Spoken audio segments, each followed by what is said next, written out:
Rata-rata biasa di kumakarobaki, engka petugas palope biasa didatangkan.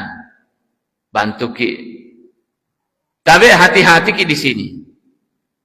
Jangan sampai misalnya dagingnya ya karobata difancaji gaji untuk orang itu. Jangan. Dia itu nawadi. Habis itu pahalanya karobata. Pikirnya pada.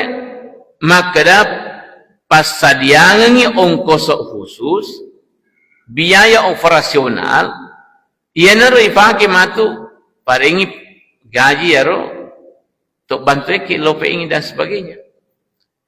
Ayo tu kaya alabani ko tu 2 kilo ikut. Dia nak din.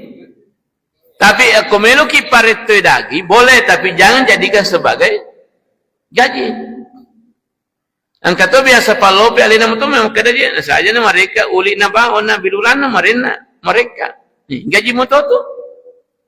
Ndak boleh. Tapi kung meluki paringi roda asana kulitnya meluki paringi birulan na yare bami boleh. Tapi kung meron ki pancay gaji, din.